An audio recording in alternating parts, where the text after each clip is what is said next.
Hello, welcome to my channel. I'm talking in English today because someone asked me, keep asking me to do video in English because she cannot understand my language. So I'm trying to explain about the NHS updates, recruitment updates and all. So please listen to my video. So the first thing is that the patient-nurse ratio is not on the right way according to the, is not correct according to the trust or NHS policies. According to the policy, there should be one nurse for every 7 or 8 patients, but at the moment it is like every nurses are getting 12 to 13 patients as a regular thing. So it's not once in a while, but it is a regular thing in our ward. Like I'm getting 13 patients every day because there is 26 patients in our ward and there is only 2 nurses on the shift. So that's not safe working in such a situation because the nurse is getting over pressure and one nurse is getting 12 or 13 patients, that is acute patients. This is too much for a nurse to do everything on time. The care is getting compromised and the treatment gets delayed and patients will be there will be demanding patients and poly patients, acute cases, so we'll have to be there on time. If anything goes wrong or if anything happening wrong, and we will be responsible. So the patient nurse ratio should be corrected in NHS.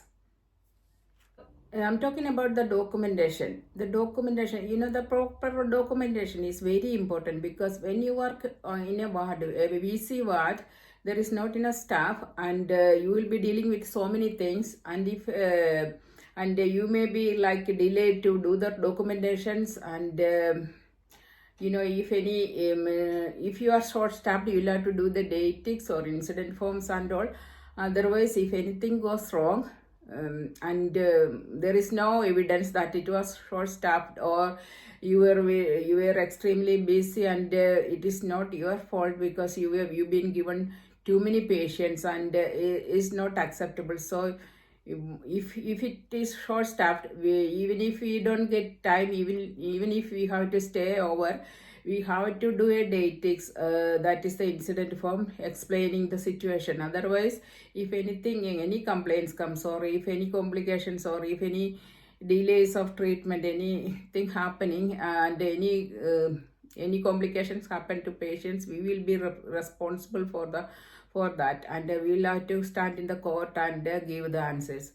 So the proper documentation, make sure we are doing the proper documentation before you leave the ward.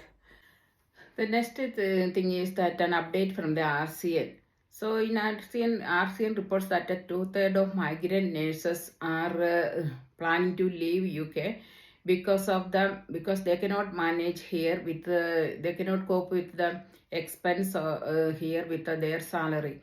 So if the migrant nurses, they are on visa or work permit, they're most for 5 years they will be on work permit visa. So until they get the indefinite leave to remain, they will not be allowed to get the public funds. So these nurses coming into UK from different countries, they are paying the tax to the government, but they are not getting any benefits. So there's like a child tax credit, child benefit, or housing benefit or anything. They're not allowed. So it is very hard for them to survive, and the living cost is increasing, all the rents and everything is increasing, so they are struggling to afford everything with their salary. So RCN is asking the government to review all these things.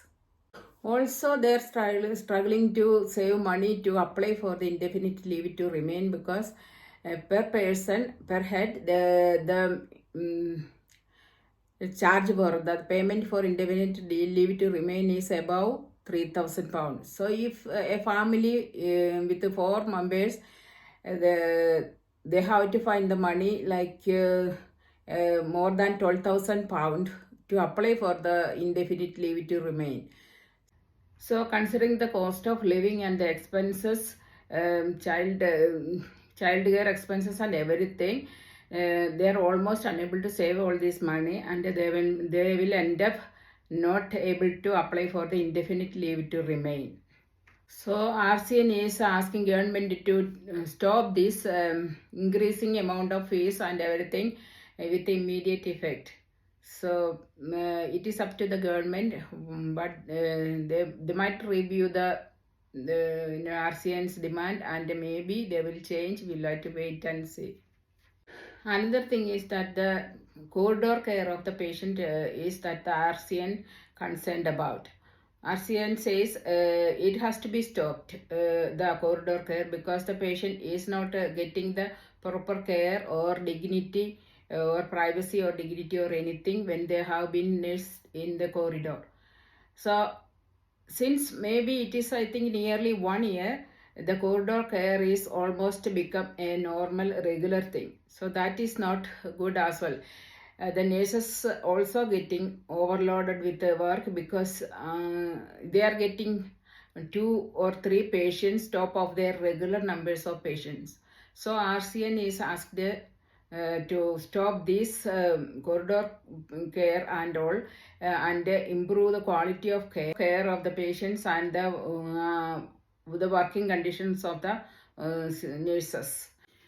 With all these things, NHS is going into crisis again and again. So government should take action to increase the international, or allow the international recruitment again, and make the patient nurse ratio in a proper, like in a legal manner. That's what RCN asking, because there is not enough staff in the country at the moment. They are planning to train more staff in the country, but it will take time, and now there is no other option. We'll have to restart the international recruitment. That's what RCN is asking, and they're raising concerns about this staffing shortage. According to the statistics, at the moment there is more than 40,000 nurses shortage in NHS. So that needs to be sorted. Government is asking NHS to reduce their expense and save money, so that they can keep their funding to recruit the staff. But in the next budget, we hope it is in October, the next budget, the government's budget. So we hope they will review this and allow more funding to the NHS, so that they can recruit more staff and solve these problems. So that is the updates for today, and we'll see you again in next video with more updates. Thank you.